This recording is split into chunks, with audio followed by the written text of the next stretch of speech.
When I'm in the ring, I definitely subconsciously go to a different place. My mind goes somewhere else. I've had a couple of people come up to me afterwards and they say, "You're absolutely terrifying."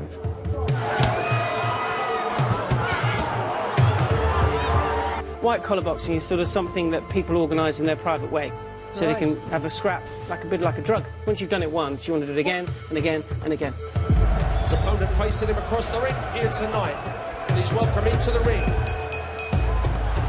Every night of the week, including Sundays, there's white-collar shows going around. It's just exploded. Everybody's getting on the scene. Doctors, lawyers, city pods, dealers. Estate agent. I'm a financial analyst. Men ego, young men ego. But it's like you go out and have a drink and they want to fight. This is the house. He's a typical estate agent who likes to be a bit big about stuff when he doesn't need to be and looks a bit silly. To be fair, though, I'm competitive about pretty much everything as well. There is no pride and glory without the pain to go with it. I'm going for a knockout.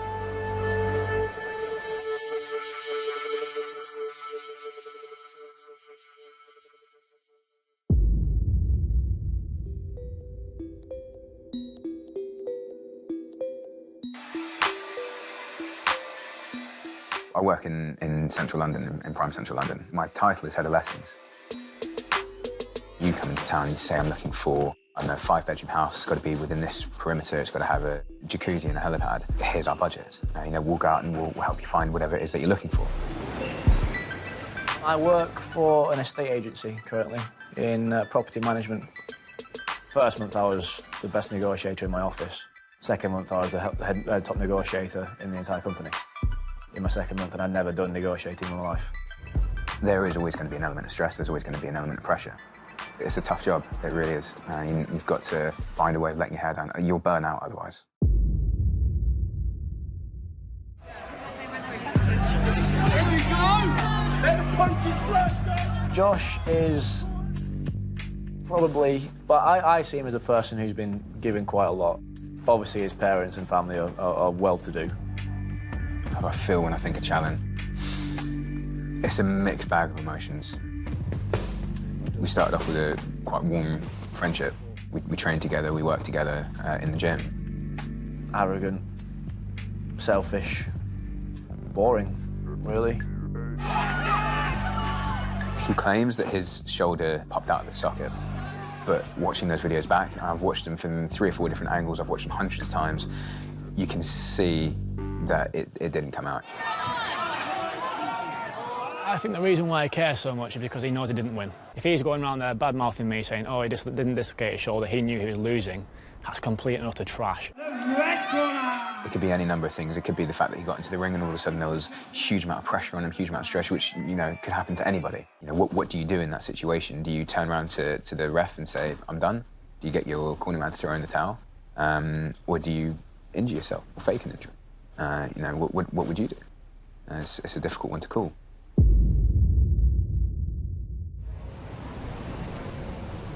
I'd be lying if I said I wasn't nervous. I put out the challenge to him. I said to him, come down, let's have a rematch. He's accepted. You've got to give him credit for that. This isn't what we do day to day. I said to myself, if I ever turned up on a session and I saw him there, I'd turn around and walk out because, to be honest, we probably wouldn't even make it to the fight on 17th of November. Oh, you're here. How you doing? Yeah, good. Good, sir? Yeah. Your friends over there, by the way. Right, Martin wants to... Sure. Yeah. Go for it. So he stood there, I'm stood on the other side. I keep thinking in the back of my mind, has he seen me? What should I say something? Shouldn't I say something? It's a weird situation to be in. You can hold a grudge against someone. Maybe they've pissed you off or they said something behind your back or whatever, but there's a completely different thing. You've physically fought this person and you've got a grudge against them to a degree which is insurmountable. You can't really compare it to anything because it was a fight which never finished. He just walked in, you guys were filming, he annoyed me a little bit. He was acting very arrogantly, didn't even look at me when... Which never finished. He just walked in, you guys were filming, he annoyed me a little bit. He was acting very arrogantly, didn't even look at me when speaking to me. And they said, I hope you're ready this time. and just carried himself in a complete... And they said, I hope you're ready this time. And just carried himself in a completely different way to how he used to. Just thinking he's a princess fighter now, which princess is right. That's about it. If anything, I want it more. I want it more now, definitely. Yeah. Yeah, there was anger. There was anger. The first white collar show, it was all between an American man in the money market and a dealer here. So much blood, it's disgusting. Their job has nothing to do with physicality, and then they're suddenly trying to prove themselves with physicality in front of all their friends. White collar fighters is a different breed of fighters. If he's bigger than you, bring him in close. If he's stronger than you, then you keep your distance and you fucking hit him hard. It's that element of danger. Will you do it again? Fuck no. Yeah, they want to be mini celebrities, don't they? They go there and they're all patting them on the back. Oh, great night the other night.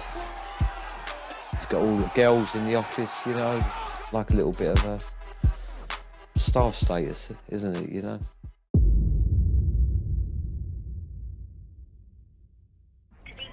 Voicemail. I'm sorry, but the person you called is not available. Please leave your message after the tone. Hi, Challon. Good morning. I'm not impressed. It's 10:30 and you're not at training. Can you please give me a call back as soon as you get this message and let me know what's going on? Thanks. Well, Challon's meant to be here today, and we've only got X amount of weeks to do it, so we've got to try and cram in as much as we can, and well, it's taking the piss, basically. I left the actual house party at about, I think 12. I left everyone there and went to bed with the intention of going to training. I woke up at like 9 and I was like, nah. So that's where the commitment and motivation is failing a little bit on Sundays. It's just been a really, really tough week. Got a couple deals in, which is good. Come on, Josh. Come on, Lloyd. Come on. So I change here, go home, have something to eat, get an early night, wake up, probably go for a run first thing if I can, and then, yeah, straight to work. And again, gym bag with me, come straight from work to here, do the same thing again.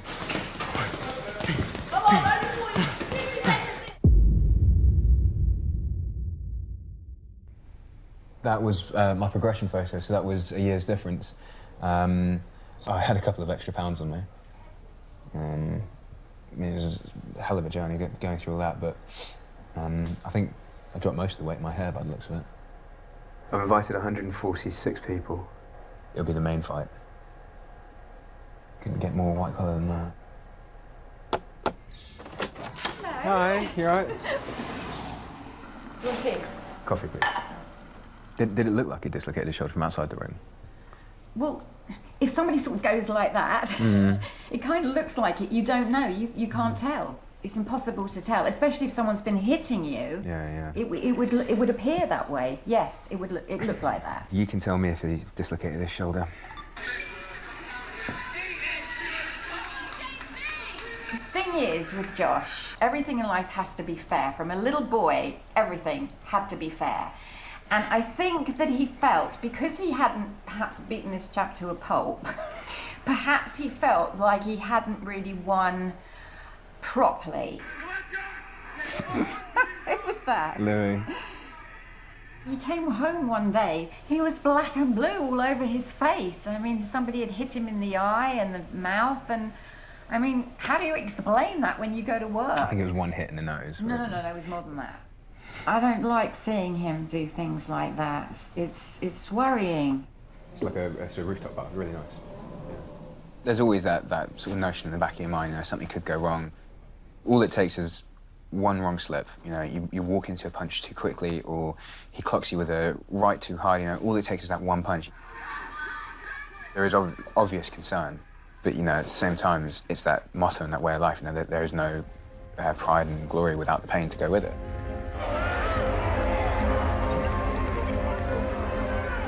One of the issues thrown up is this idea of this sort of darker side of the sport, if you like, the area which is unregulated. Yeah, I wrote a blog in 2013 on white collar boxing, what you should know before you sign up to box, because I saw these guys getting involved with these events and being missold these packages and getting themselves into something they didn't really understand.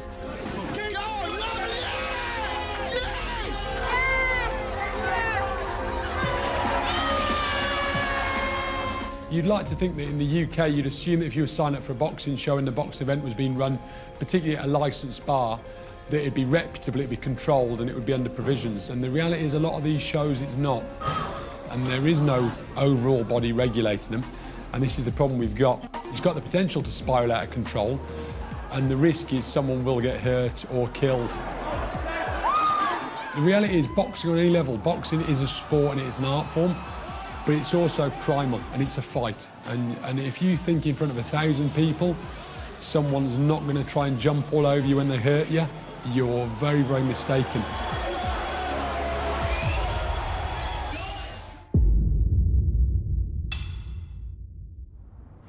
Pure intention of taking Joshua's head off will come to fruition. No issue whatsoever. Commitment on point. That's better.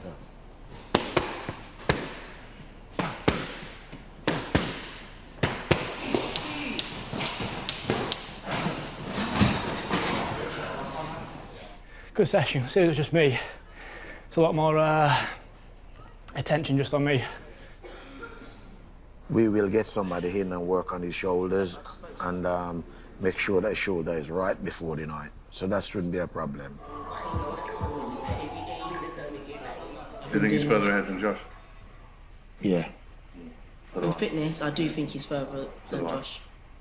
Going to get in his head, play some games. Seeing as he wanted to walk in nice and arrogant to our little weigh-in the other week, see how he handles it. See if he's a bit of man enough to take a bit of shit from the Northern Assassin. We shall fucking see!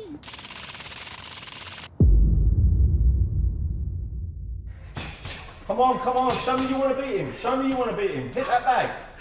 Come on, snap it. Power. Boom. It's coming up real quick. I think this is probably going to be the last session I've got. After that, no more.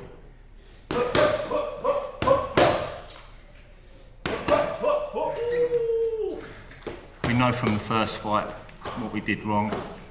This time, definitely throw some punches. First fight, he never threw enough punches. Just trying to defend too much. Why you put yourself through it? I want this win. Exactly. What do you want it for? It's me. Exactly.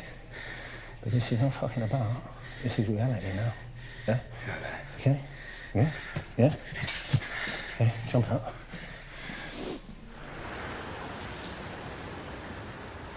Have you been thinking about this weigh-in at all today? Yeah, a little bit. Because as I say, it's the first time I'm going to see Challon.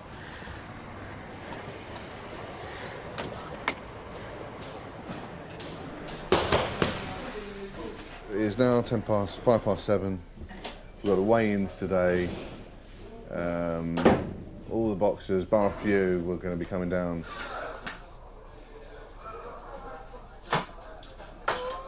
Strip. I knew this bit was coming. We were supposed to be here at 7, it's now 8:05, and he still hasn't arrived. Jim, I think, usually closes around 9 o'clock, so he's not here. So I can only hope that he does turn up at some point. Challon, hi, it's Tony. Look, just got your text. I need to speak to you. I don't want to text you and all that sort of stuff. Give me a call, and we can find out what we're going to do and how we're going to do it. So we just got a text from Challon, but it basically saying that he's going to be pulling out. To be fair, right now, I think he's a first prize dickhead, if I'm honest. Right now, if he came there and he came here, I'd probably take him in the ring myself.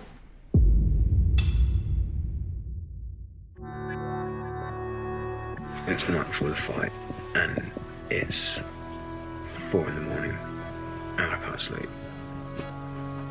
So I'm not exactly going to be very well rested for this, unfortunately.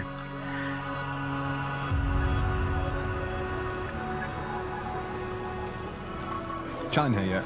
No, he's not here. Tony, you seen Challon's not turned up yet, no? Yeah. Were you expecting him to? Yeah. Yeah?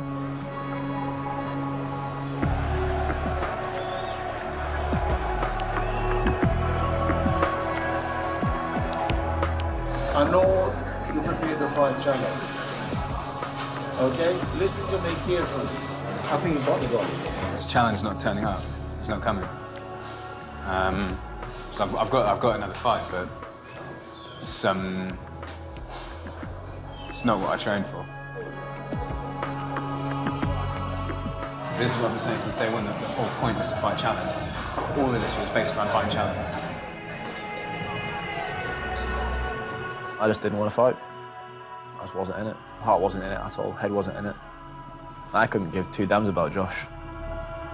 I could not care less if he trained for 2 years and I dropped out.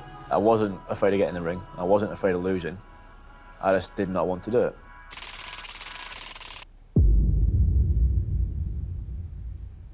It's not over until it's over. Yeah. Yeah? Well, he may turn up. You don't know. May turn up. And if he does, well, what's your view? If he does, turn up anytime you want it. Still want it, yeah.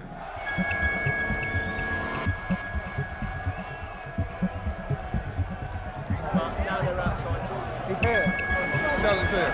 Is he fighting? He's fighting. He is.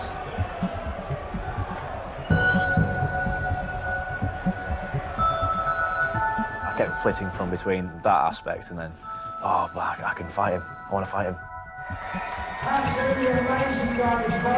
I'm a complicated one when it comes to that sort of crap. We have an update. Is this fight happening?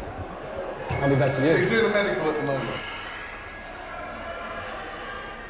At least now we know we've got a fight. Cracking fight, ladies and gentlemen. Get behind your fighters.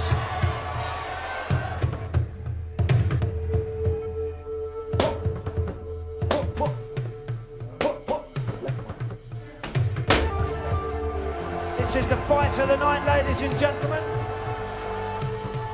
The entire time we were stood in that holding area, he did not look at me once. He didn't look at me until he was stood in front of me in the ring, when obviously the cameras are on and he had to look hard. He's dropped his bollock already today, yeah. So he's quite fragile in his mind, yeah. So first round, keep your guard nice and tight, yeah. Don't let him come onto you, yeah. Just throw fucking punches, Josh. I could hear that coach of his, say, oh, he's bottled it, he's already bottled it. It was clear that Josh then thought I had bottled it. I didn't want to be there. At that point, I was ready to be there. Make some noise for Challon, the assassin. Fighting in the red corner, Josh, the bull. Everything which you've been training for 3 months, it will boil down to this one moment, and it's indescribable. Round one.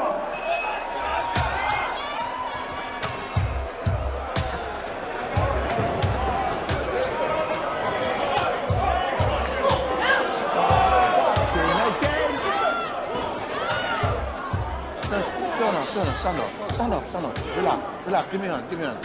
Pull it up, how is it? When his shoulder went at the beginning of the first, I was very worried it was going to get called.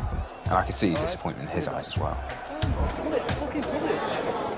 I'm not that fucking hard, man. No, wait, calm. All that toing and throwing, all the training, for me and for Josh, and it went in less than, 5 seconds? Maybe 10 if you're lucky. That's just ridiculous. No one's shoulder should do that, especially not mine when I've been training as well.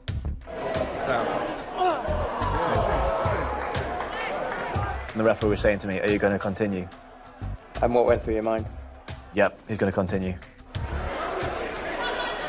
Josh! Put your head in there. Move in, Josh! Move in! Come on, Josh! Jab, 1, 2. Jab and right hand, Josh! Jab and right hand! Circle the other way, Josh! To the right! I wouldn't say he's a shit fighter, but he's not a fighter. He lacks the mobility and the athletic ability to be able to do that sort of stuff. I've beat him at any sport. Apart from netball. I can't play netball. I hate netball. He's got to throw some more punches, yeah? Because he's fighting with one arm, Josh, yeah? And the thing is the referees are going to be looking at this, yeah? He's thrown 2 to 3 punches with the one hand, yeah?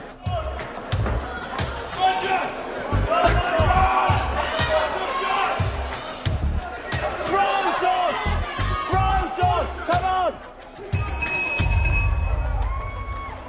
great bout, lads. Well done, both of you.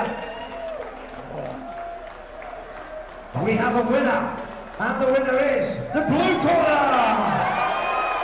Well done, lads, both of you. Cracking fight. I knew I'd won.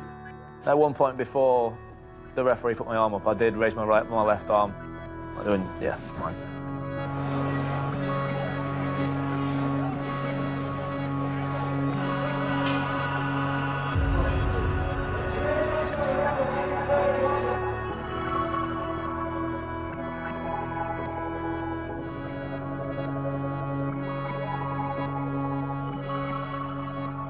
This intense 10 weeks or 2 months or 3 months, however long it lasted for, of training, very, very intense training, was just like that, it's just over. Do you have any injuries? No, none. Pride, maybe, nothing else. No physical injuries, anyway. I'm not 100% convinced that I did give it everything that I had. And again, I'd like to think that I did, but there's always that little bit in the back of my mind, because I lost, thinking, did I really give it everything that I had? Do you feel like you took it too seriously? I don't think so.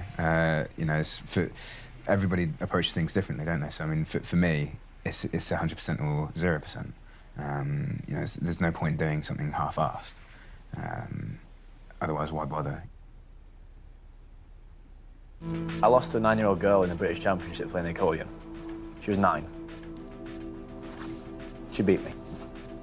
I did not like that. So yes, everyone loses. Back to work, yeah. Back to the everyday.